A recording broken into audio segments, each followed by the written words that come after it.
I don't know about you, but I'm having a very difficult time believing that Christmas is only a week away, and 2 weeks from now, it is the new year of 2022. This is Truth to Ponder with Bob Bierman. And welcome to the weekend edition of Truth to Ponder. I'm your host, Bob Bierman. Now, if my voice sounds a little bit weak today, it's because it is. It's been a long week, and I'm not as young as I used to be, doing some of the kind of work that was my forte back in the 1970s, 80s, and 90s. It's a little bit harder to do today than it was then, but guess what? I'm actually enjoying the work that I'm doing, and I can see the benefit. I can see how it's going to help this radio program and other programs in the future. So the time and the struggle is worth every bit of it. Lack of sleep on a couple of nights, but I want to thank all of you that have stayed listening. I want to thank Jim Calhoun for being such a blessing to step up 2 times this week to help me on Tuesday and Thursday for the weekday broadcast. I couldn't have done the work I'm doing without his help in getting me more of that time that I need. Well, as I said as I started the program, it's hard to believe that next weekend is Christmas. It's here. And in 2 weeks, we enter the year 2022, and we have to wonder, what will that year bring to us? I go back 2 years ago to 2019. And as I was waking up this morning and other mornings, I've been thinking about how things just turned upside down so quickly, and what we didn't know what to expect going forward. In 2019, my wife and I had decided, for a number of reasons, to spend our Christmas up in Georgia and come back to Florida in January, after all the traffic subsides, maybe like, the middle of January. And then we wanted to come back up to Georgia in the spring or summer to do some additional work on our little place in the mountains. Yeah, we're going to be real snowbirds. We decided to stay away from the cold. So in 2019, we're thinking about this time of the year, about Christmas, and then the things we'll do in Florida, and then again in the spring. We're making those long-range plans. And how many of you have made long-range plans? Now, you've all heard that line. If you want to ever hear God laugh, share with him your long-range plans. You may be surprised they don't occur in the way you expect. So in 2019, December, this time of the year, about a week before Christmas, I'm thinking about the nice quiet time we're going to have, and then all the activity that I was hoping to be involved with when we got back to Florida. Because of my ministry work, and at that time I just had Your Weekend Show, just one program per week, and it wasn't that hard to do. Sometimes it was, but as a general rule, I could get the program out and maintain everything else that I was doing in what was then primarily ministry work. I had gotten out of radio, outside of the radio program. I had somewhat retired. I was getting too old to play the engineering game, and it takes a lot out of you, some oddball hours and a lot of physical labor. And I was enjoying this new stage of my life where for the first time, a lot of things that I wanted to do in my ministry work, I now had the time to do. Developing some websites. The only thing radio I was doing was essentially a project called Ancient Word Radio, which is a website. You can listen to some of the sacred music of the past years. And I was thinking of launching another stream or two and just having that as a ministry, maybe a couple of music channels and a teaching channel, and then work with some churches. This was going to be my life work going forward. I never anticipated I'd be coming back into the engineering side, coming back into emergency management and other things that I've done over the years. I never expected any of it 2 years ago in 2019. I was making plans on a church plant in Florida. I had all these wonderful ideas of the people I needed to talk to, some of the research that needed to be done. I just felt really led that I wanted to plant some kind of a church. but it never happened. We enjoyed Christmas 2019. In the background, there was some noise about some kind of a virus in China, but nobody really paid a whole lot of attention in 2019.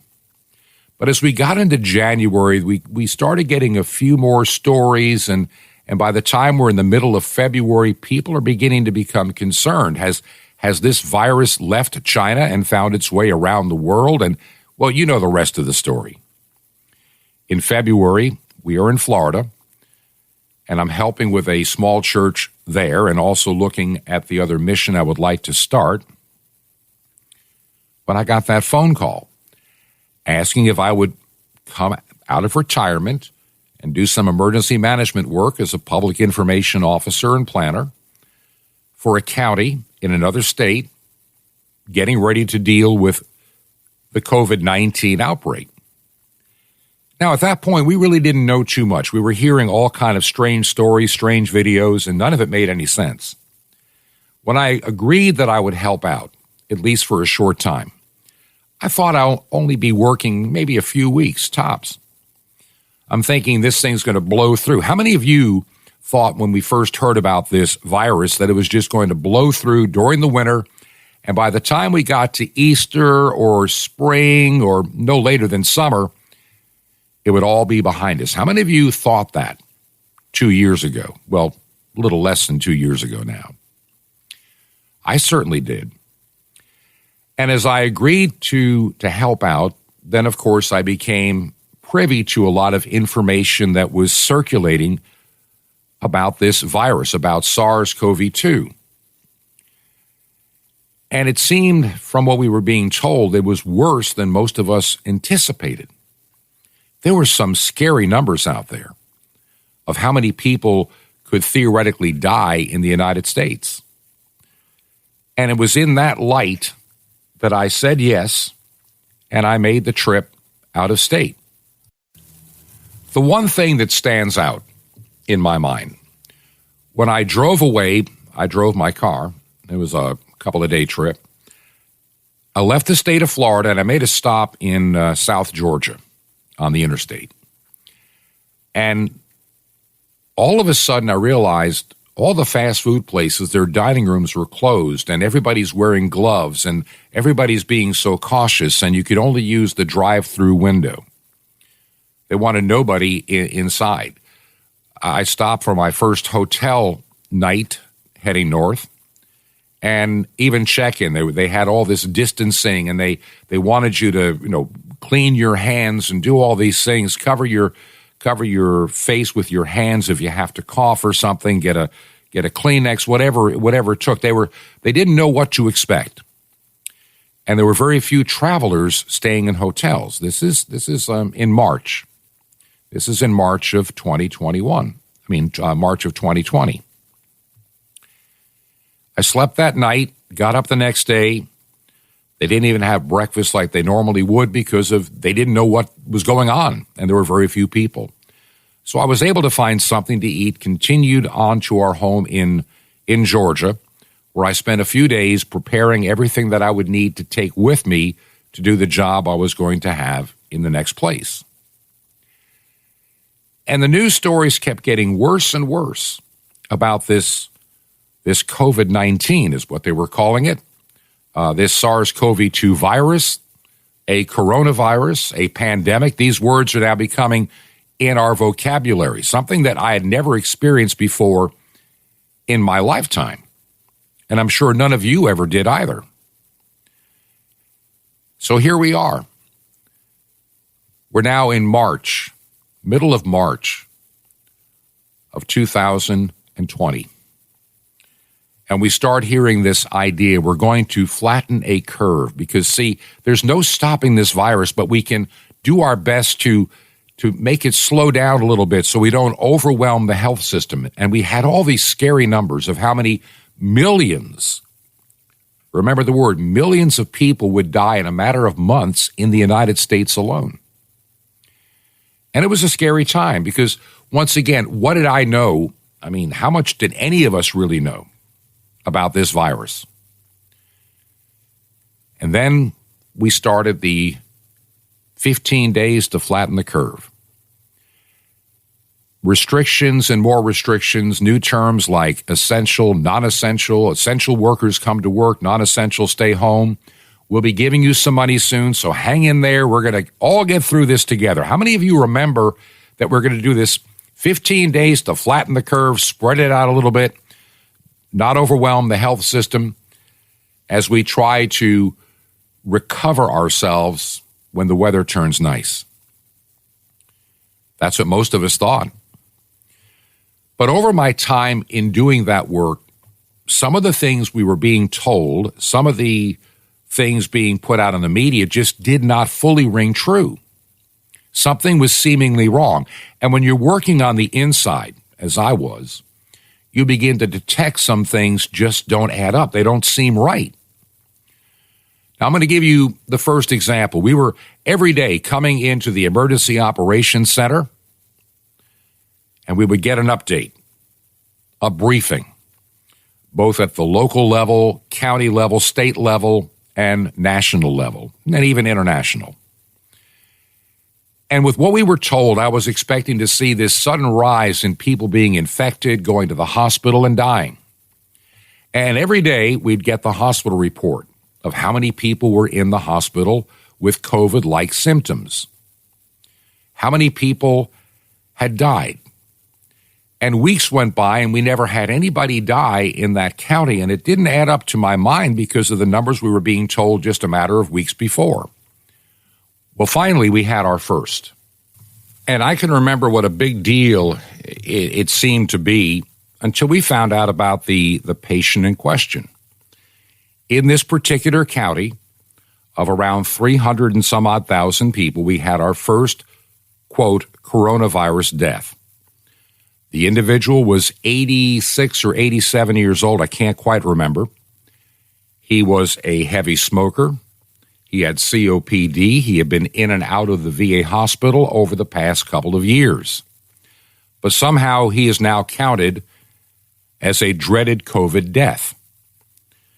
Now, the medical person in our county, the head of the health department, knew of this individual and was surprised that individual was even alive before the pandemic broke out. But see, this became our first scary number.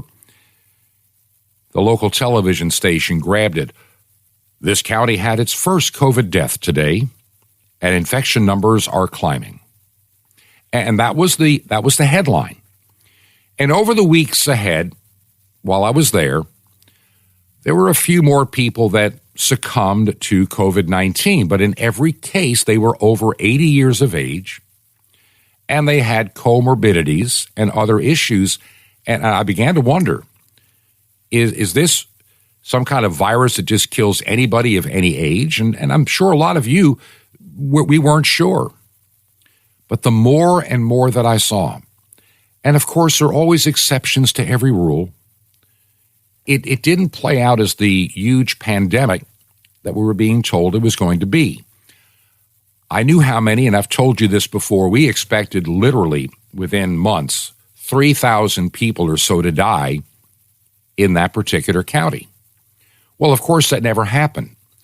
And by the time we were supposed to be well on our way to halfway to that number, we were still just a handful of people. And so I decided at that time to leave. And if things change, call me and I'll come back, because I'd gotten to this point that all we're doing is beating the same drum, drumming up the same amount of fear, but nobody really knows what's going to happen next. But it wasn't what they said it was going to be.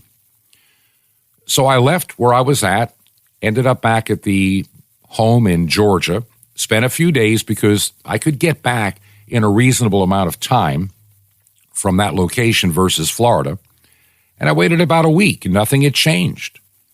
And so I headed back to Florida and spent some time. We're now in the month of May in Florida. Then I told my wife, let's go on to Georgia. And we spent, from that time until we returned just recently to Florida, we spent over a year. We spent over a year in Georgia. And it was during that time that I felt very led to begin this particular radio program called Truth to Ponder. And for those that never heard the origin of this program, let me just give you a little background. In June, maybe June or July of 2020, I started thinking, there's so many things I'm seeing and I'm reading and I'm studying, and because of the work that I have been doing, it kind of opened my eyes to a lot of possibility. I thought maybe I'll put together a little tiny podcast, maybe a little video cast. And I had the way to do it, and I was trying to think of a name and everything to go along with it, just to put out some information and news for people to have to use.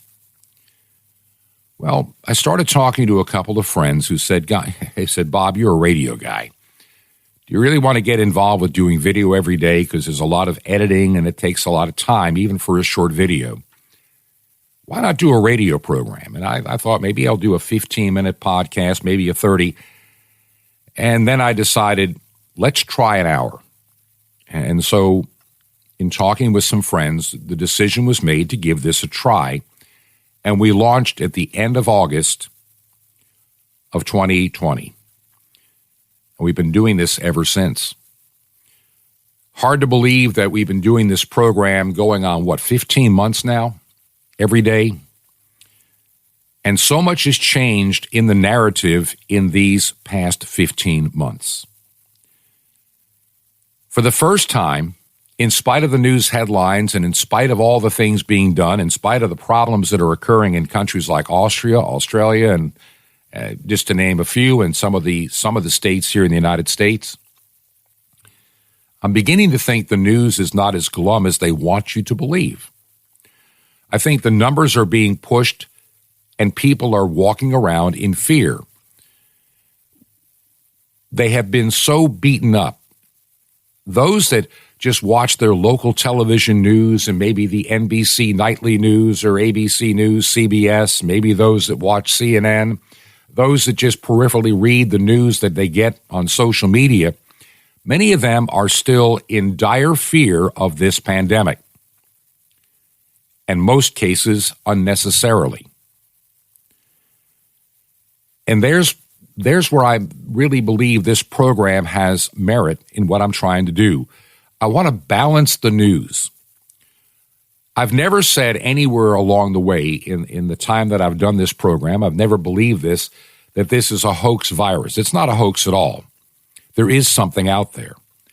And it has impacted the health of many people in a negative way, and many people have died, though I think the death number has been grossly inflated for political reasons worldwide.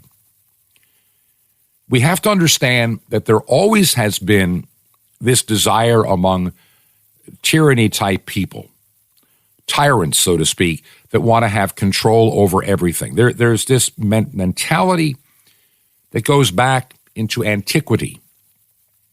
The Julius Caesars of this world, the Mussolinis, the Adolf Hitlers, the Mao Zedongs, you name it, the Joseph Stalins that wanted to rule the world. This is nothing new. Napoleon Bonaparte, just go back over history. There's always been those that wanted to take over the world, subject everybody under their authority, and they would rule. We would have rulers, not leaders. And that's what basically fascist societies and communist societies become. You have the party, the ruler, and they control everything. It's no different today. With all our advanced technology, with all the things we've been able to accomplish in our human life, with all that we have, our hearts, our sin, and everything about us has remained unchanged. The problem is technology, like what I'm using to record this radio program, can be used for both good or evil. Any technology can. And this is what we need to understand. Technology is not a master, it is a tool. We can let it become our master. I choose to use technology as nothing more than a tool in my toolbox to do the things that I need to do. At my age, and those that are my age or younger or around my age, we've known television all of our lives. Some that are older can remember when television came online and they had lived with radio. But we're at an age now where there's virtually nobody alive today that doesn't remember radio and didn't experience television. I mean, this is where we are at some point. People alive today have, if you're a World War II veteran, one of the last remaining, pushing age 100, you have seen the beginnings of radio, you have seen the beginnings of television, you've seen the nuclear age, you've seen the computer age, you've seen so much technology right before your very eyes explode at an ever-increasing rate. But like I say, technology is nothing more than a tool in your toolbox. It can be used for both good, it can be used for evil. Radio can entertain, radio can inform, radio can be a companion in your lonely times, but it can also be a propaganda tool to fool you, to control you, and to misinform you. The same is true with television and the internet and any other technology out there. It all depends on whose hands the technology is in. And I want you to remember that. This is utterly important. There's nothing wrong with science. There's nothing wrong with technology. There's nothing wrong with any of it. It's what we do with this knowledge. Many a time on this program, and maybe you've heard me say it, if you're new to the program, you may not have heard me say it. There's a difference between knowledge and wisdom. Matter of fact, there can oftentimes be an enormous difference between the two. We can accumulate all kinds of knowledge, but wisdom is what tempers us on how to use that knowledge. Do we use it for evil or do we use it for good? Is the technology neutral or is it dangerous? Okay, electricity in our house. It's a useful tool. It turns on lights. It can heat our homes. It can cook our food. It can run our appliances and make life easier for us. It's a useful technology. Most technologies have a positive, useful purpose, but any technology can be misused. And it's having the wisdom to discern how to use something, to use this knowledge, that becomes important. Many of us just assume the things that we hear are true. A few weeks ago, I used a term that has been bounced around by many experts called mass formation. Mass formation. And I can see the results of that even here in the United States, definitely in Australia, in Austria, in the United Kingdom, in France, in many places worldwide. Mass formation. Mass formation is when people are so inundated with information that is plausible, but not maybe true, but is plausible, and they begin to react instead of with common sense and research, they begin to react emotionally to the news that they are hearing, and their emotions override their common sense and their ability to look or find or even hear the truth. Just a couple little examples. How many governors in the United States, how many prime ministers, how many presidents, how many leaders around the world believe that wearing a face covering will stop the spread of the coronavirus? So everybody must wear a face covering. How many people believe in that? We heard way back in February of 2020 from Dr. Fauci himself, before he became so political, when somebody said, should we wear like a mask? And he said, no, you don't need to wear one of those things. It may stop a droplet or two. This was his own words on the program 60 Minutes. He denied that a face mask really had any benefit at all. Now, he tried to say later, I only said that because we had a shortage. Well, the truth is there is no legitimate study out there in terms of a virus. Let's make a quick separation here. I can remember some of what I now call propaganda pieces that were being put out on video that were in social media about why you should wear a face mask. And I can remember one. It was very compelling, very well produced. I mean, had the right kind of news person doing it, and it had the right talking head. It had everything going for it. in a nice laboratory setting. And they had an individual come in there to cough on a Petri dish, both with a face covering and without. So they would take him in this room, and he would cough or sneeze into a Petri dish with a face covering. Then he would go to the next room, and then he would take the face covering off and do the same thing again. And lo and behold, you look at the Petri dish samples a few days later, and you see this massive bacterial colony forming in the one where he was not wearing a face covering. And that was to imply to you that, see, if you wear one, you won't spread COVID-19. And many people believed it entirely. And they started wearing face masks, believing that it would work in both directions, no less. So, you can't spit a virus out and one cannot find its way in. Well, that's very true when it comes to bacteria. Bacteria normally is a living organism contained in moisture, and it happens to be about 1,000 times bigger than a virus. And so, a face mask would do marvelous things in preventing infection from a bacteria. But what about a virus? We were told that we need to wear one.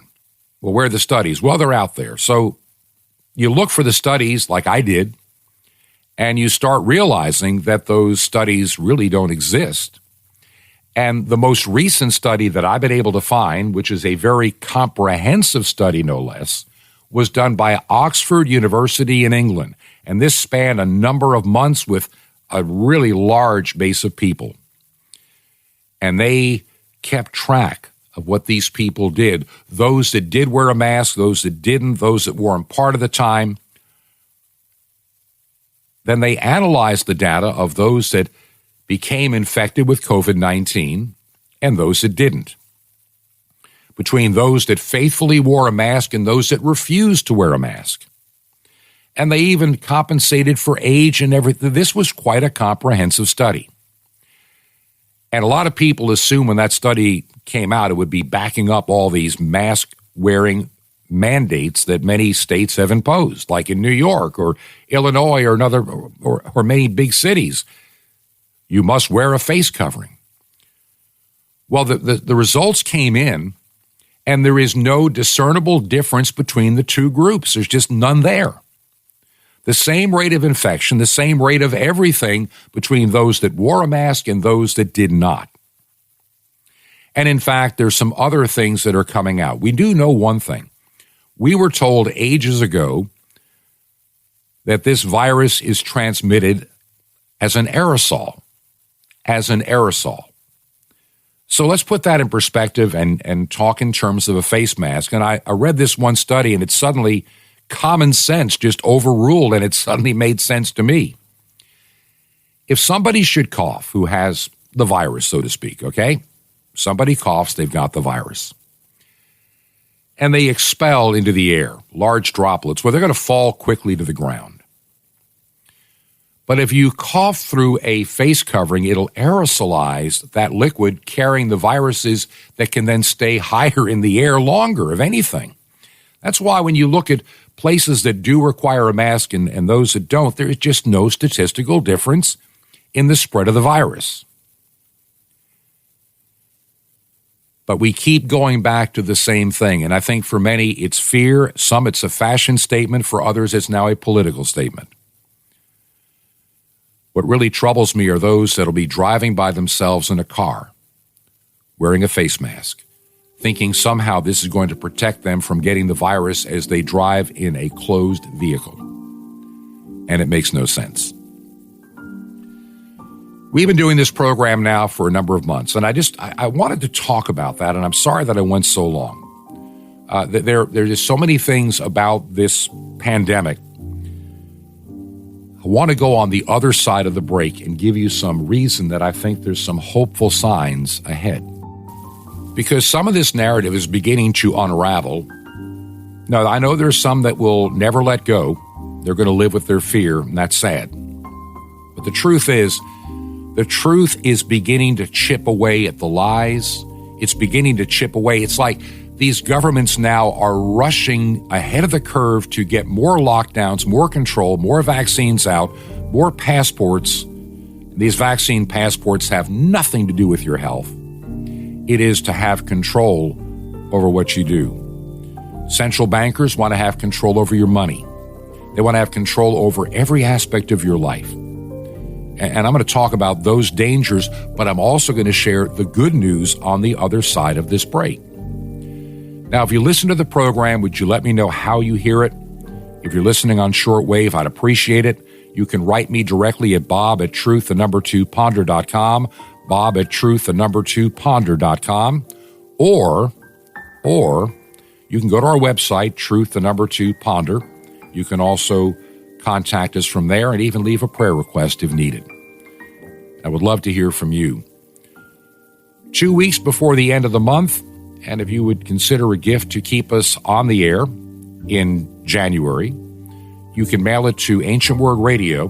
Make the check out to Ancient Word Radio and mail it to Truth to Ponder, 5753, Highway 85 North, number 3248. That's 5753, Highway 85 North, number 3248.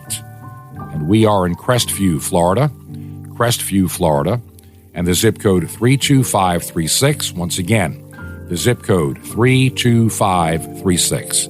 Really fast. Make the check payable to Ancient Word Radio. Mail it to Truth to Ponder, 5753, Highway 85 North, number 3248, Crestview, Florida, 32536. This is Truth to Ponder with Bob Bierman. Right to the core coming up. Shalom Aleichem. This is the nice Jewish boy, Jonathan Cahn, your Jewish connection, bringing you the riches of your Jewish roots in Jesus. Now get your pen out as fast as you can so you don't miss out on receiving a special free gift you're going to get and love in a moment. Now, the Bible says in Proverbs 3, verse 5, trust in the Lord with all your heart. But in Hebrew, it says this, trust in the Lord with all your lev. Now, lev in Hebrew is a real important word. Try it. It's easy to. Lev. It means heart, but it doesn't just mean heart. It means mind, your mind. It means your emotions. It means your will. It means the real core of you. So the way of the blessed life, this is the way. You want to be blessed? This is the way, but you got to do it as it says. You know, most of us trust in one way or another. You know, in our head, we might be trusting, but it's not penetrating your emotions or your feelings. You know, your head knows it, but your emotions don't. So you're angry and you're afraid and you know what? If you really trust God with your heart, then your emotions are going to get touched too. You can't be depressed if you're trusting God with your emotions. It means let this sink to the deepest part of your life. See, lev also means your will. You want a blessed life? Don't just trust him with your head or even your emotions, but trust him with your decisions, your will, your wants, your desires. Choose, decide by faith, commit yourself by faith. Let this trust touch every part of your being. Let this faith get deep, deep into the core of your being. Let your faith not be shallow, but let it be a lev faith. And if you do, your life will be blessed to the core, to the very lev. Want more? Ask for trust in the Lord with all your heart. Now, feeling like your walk with God could use a real spiritual boost? We got the answer. A free subscription to Sapphires. Warning, use is directed. It can revolutionize your walk and your life for victory. Also, the incredible Mystery of the Temple Doors, all free. You'll love it. How do you get all this? Just remember Jesus' real Hebrew name, Yeshua, and you dial it. That's it. Just call 1-800-YESHUA-1. You will be blessed, but call now. That's 1-800-YESHUA-1. I invite you to minister with me in two of the most exciting ministries, to beam the word of life around the earth by shortwave radio to every tribe and tongue. It's amazing. You can blanket the earth with the gospel, and to reach his ancient Jewish people who gave you the gospel. How? Just call 1-800-YESHUA-1. You'll touch the world. That's YESHUA-1. Now you can write me direct. Here's how.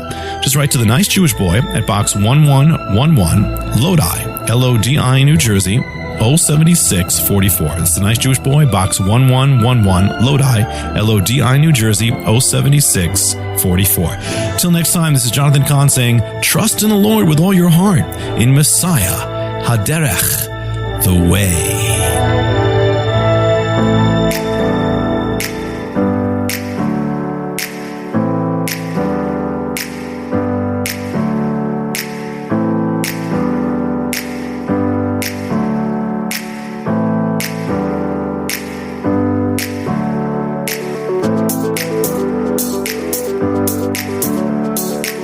This is Truth to Ponder with Bob Bierman. And welcome back to part 2 of Truth to Ponder for this weekend edition. So glad so many of you do take the time to let us know that you do listen to this radio program and podcast, in many cases even on a daily basis. Well, this segment, I want to talk more about the hopeful side of what is happening in the background. Don't listen to the news. Don't listen to a lot of the propaganda that's out there. Some of the chinks in the armor are beginning to be revealed. There's some cracks in the narrative and the story that are beginning to come to play. And I really believe that if we hold on a little bit longer, and by the way, here in the United States, don't wait till November of 2022 to think we're going to fix everything by electing the right leaders in Congress. While those things will help, they're not the total solution. The solution begins with you and your circle of friends and your communities and your counties and your states. It needs to be a grassroots effort, not from the top down, from the bottom up. I think we lose sight of this. We lose an election, and we'll get it fixed in 2 years or 4 years, whatever the case may be. And as I've said, I started voting in 1972, 50 years ago next year. And I've been waiting to fix everything at the ballot box. It doesn't seem to get fixed, does it? Temporarily, maybe, but never permanently. So we need to understand that we're not going to fix the world's woes at the ballot box. It's just a reflection of the people we have in our nation today. But there is hope.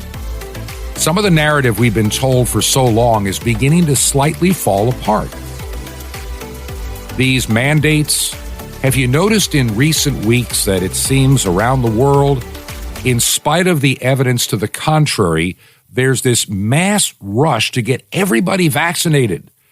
And now we're going to change what a vaccination is. To be fully vaccinated is going to require a booster, or 2 or 3, or 4 or 5, plus a special 3-dose regimen for the Omicron variant, which makes no sense at all. But see, this is what we're being told. Everybody must comply. They must be obedient. They must do it this way only.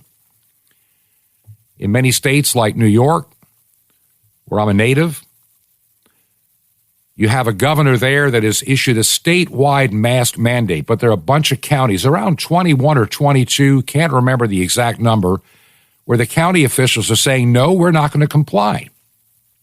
We're not going to waste our resources to deploy your mandate. We're not going to have our local police or our sheriff's office waste their time enforcing a useless, worthless, and questionable mandate. We don't want to be in that position. And so around the United States, people are beginning to question the narrative because the numbers are not there. This whole thing about infections is it's a very fluid number. Depending upon cycle thresholds of how they do this PCR test, which should never have been used as the sole determiner if anybody had COVID, can be easily manipulated. The higher the threshold number, the more likely you're going to get a false positive.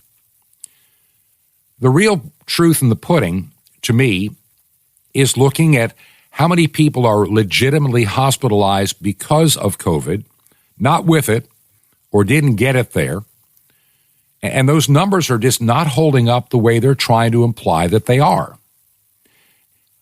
Where I'm staying in Florida, I spent a lot of time in a little town called Okeechobee. And I'll be out and about, maybe get something to eat, go to a store, and the majority of people I come in contact with every day here are not wearing a face mask. Only a few are. And it's a tiny minority, let's say less than 10% on average. I went to this one little local restaurant the other day. Not a soul in the place wearing a face mask coming in or out at a table or in with any of the staff. For them, they have decided we are beyond it. Truthfully, the majority of people in the United States are over it. They're done with it. They want it to be behind us. They want to move forward with their lives. They're coming up now in a 2-year interruption. and people are beginning to rebel. And the numbers are backing up those that are rebelling. Now, see, in Australia, they're going to put you in a COVID camp if you ever test positive or you get near somebody that is, and they're trying to protect you and save you. And they're trying to have a two-tier society, the smart vaccinated ones and the killer spreader non-vaccinated, yet the numbers don't bear it out. You go to a place where you have, let's say, 70% or better vaccination rate. Well, 70% of the people in the hospital with COVID are fully vaccinated. In other words, we know one thing for certain. The vaccine does not stop you from getting or spreading COVID-19. At best, and for a limited amount of time, it may reduce your symptoms, and that's about it. Now, the long-term effect, we still don't know, but a lot of data is coming out that makes me very concerned about people that have taken the vaccine. We now know that if you're a young person under the age of 40, you're 40 times more likely to have an issue with the vaccine than you would ever get from COVID. Children being given the vaccine, I think, is child abuse. That's my opinion. They don't need it. They're not super spreaders. They're not going to die of the coronavirus.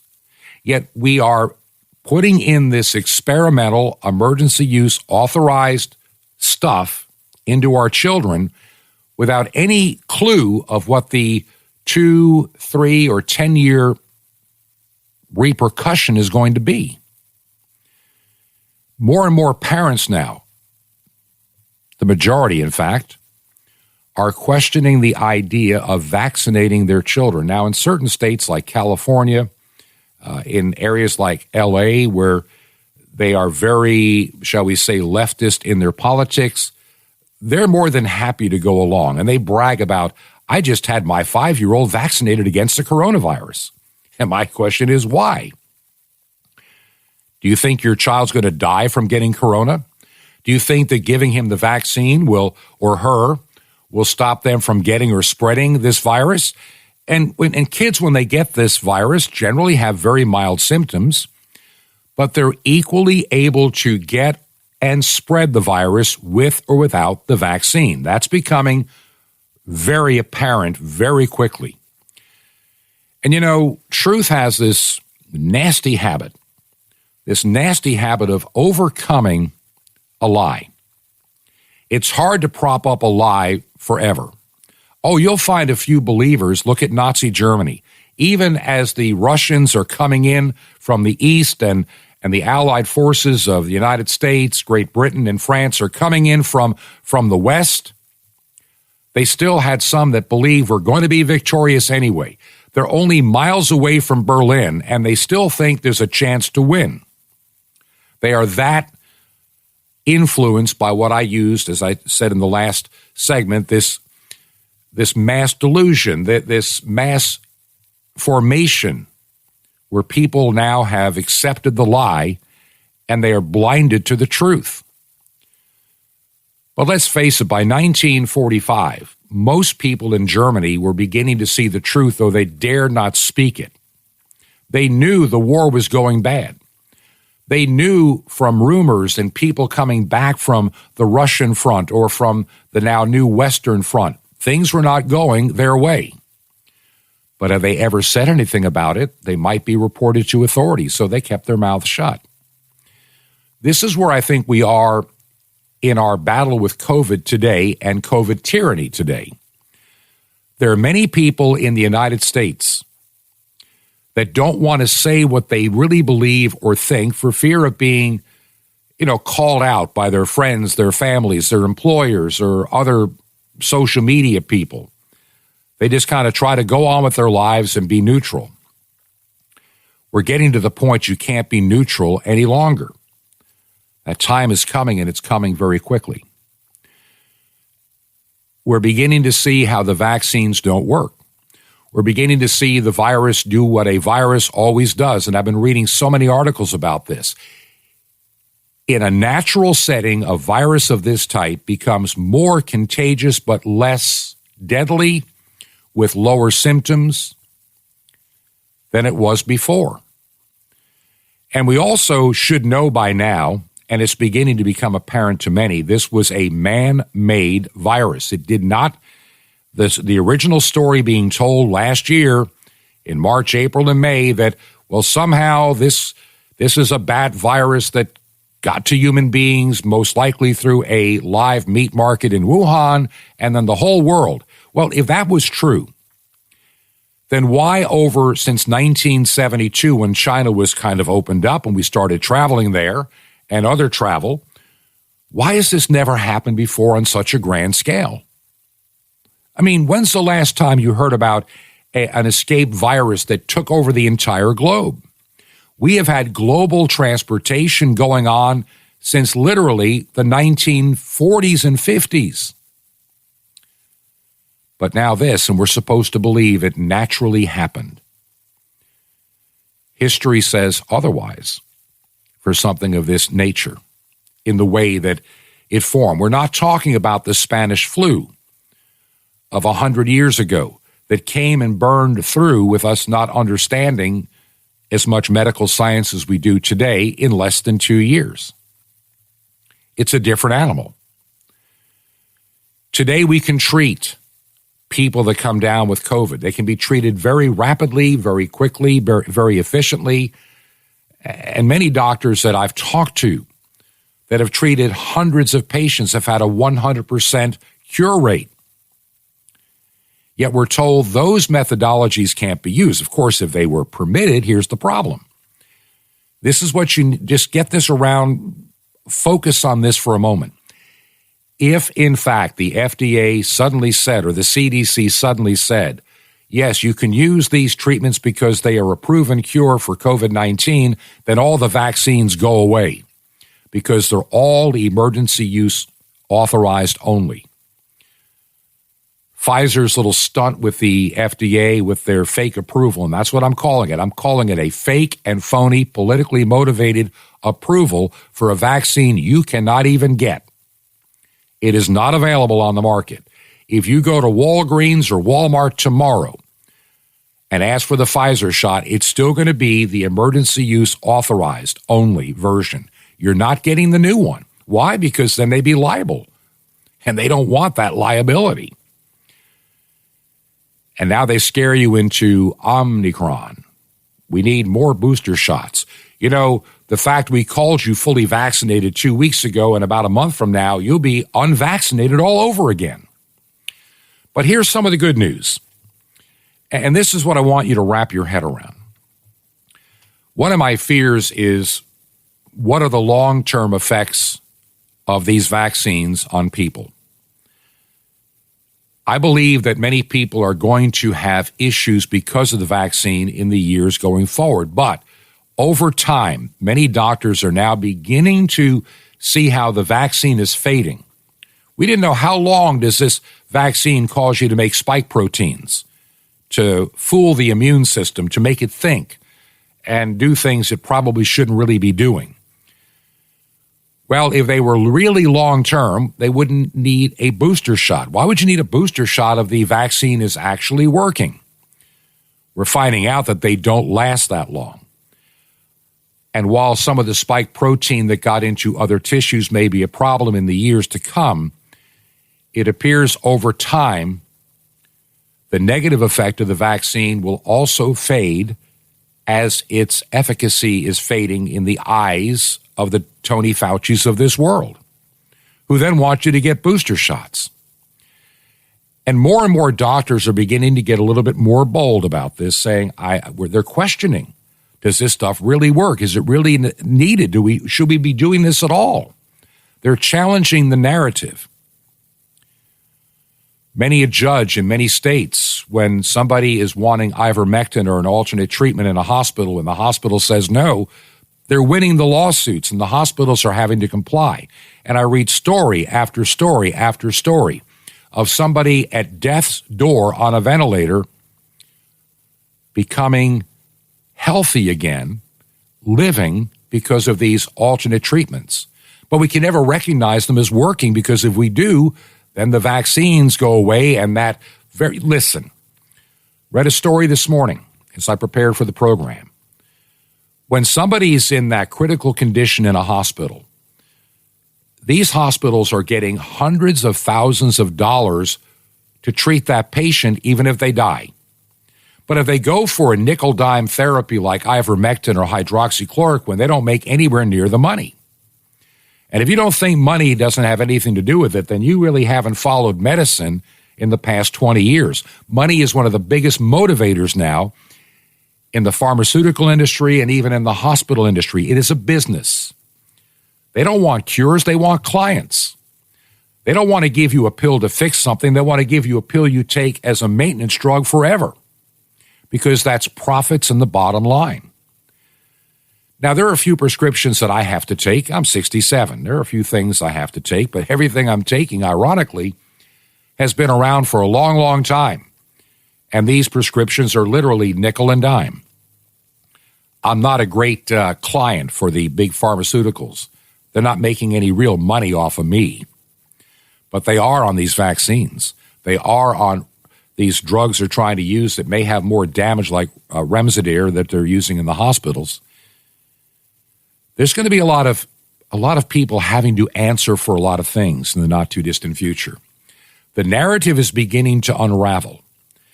And in the face of this unraveling narrative, these governments are becoming super hyper. We must vaccinate. We must.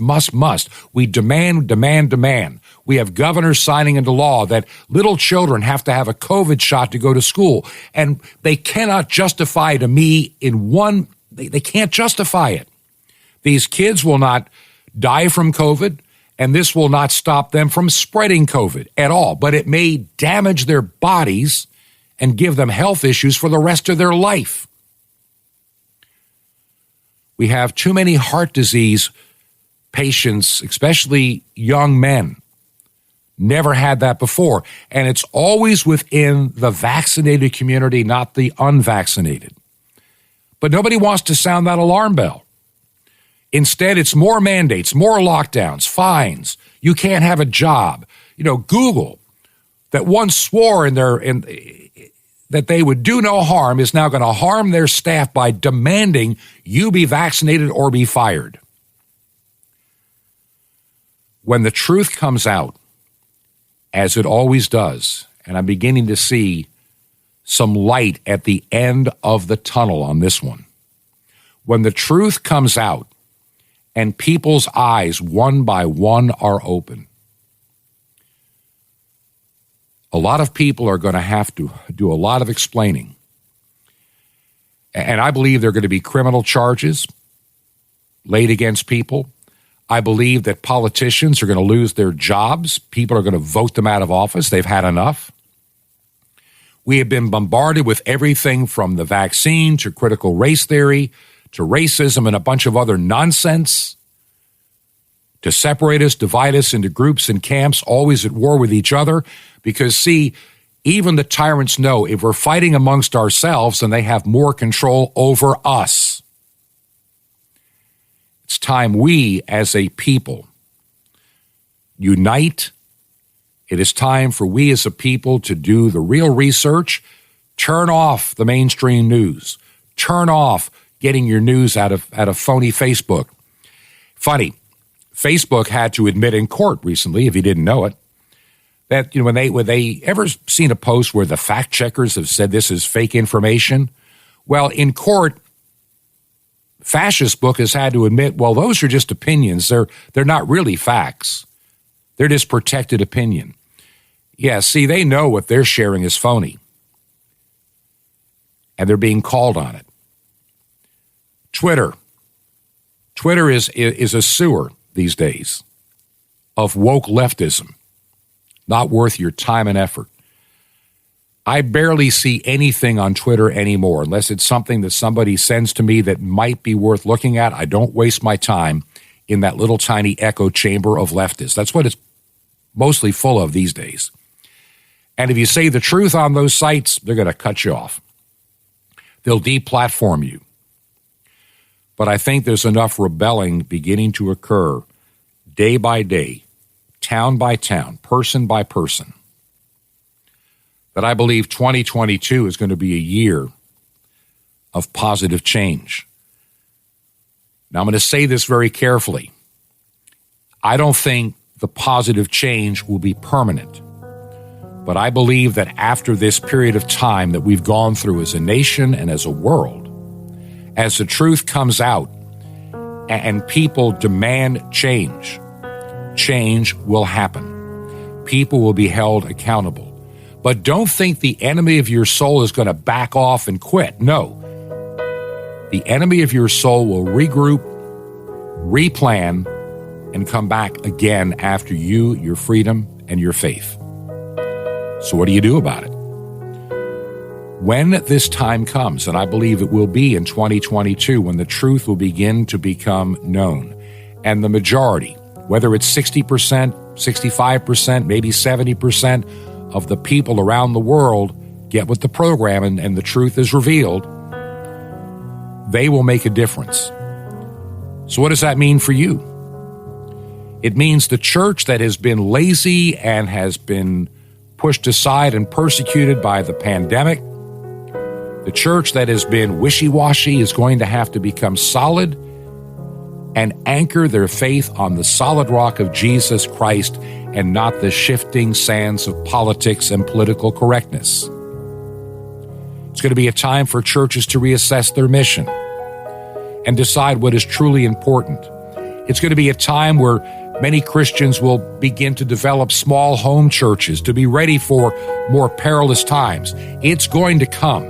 We're not going to fix it forever. We are going to get, at best, a period of time and a window of opportunity to share our faith and make a difference in our world. The truth is going to come out. It's going to blindside some people, and they're going to be blinded by the light of truth for the first time. They're going to come out of the darkness of fear and into the light of God's truth and the lies that they have been told by those that want to take control over your finances, the raising of your children, and everything else that goes along with it. Now, as we end this broadcast today, do you believe in the work that we're doing? And I know I kind of rambled today, but I just wanted to share from my heart. Would you help keep us on the air? If you would, we're trying to just get the funds together so we're ready by the 1st of January to pay the airtime bills for the month of January. We pay them in advance. Make a check payable to Ancient Word Radio at the mailing address of Truth to Ponder, 5753, Highway 85 North, number 3248. The check made payable to Ancient Word Radio, mailed to 5753, Highway 85 North, number 3248. And the city is Crestview, Florida, and the zip code is 32536. That is 32536. Also, when you write or even use an email, and by the way, if you send me an email, I'm not putting you on some email list to send you endless emails. I'm not going to do that. That's my vow to you. But tell me how you listen, whether on radio, what time, what station, or as a podcast, and mail that to me directly, bob@truth2ponder.com, bob@truth2ponder.com. By the way, you can support us from the website as well. And until next week, may God richly bless you is my prayer. This has been Truth to Ponder with Bob Bierman. To find out more, visit our website, truth2ponder.com.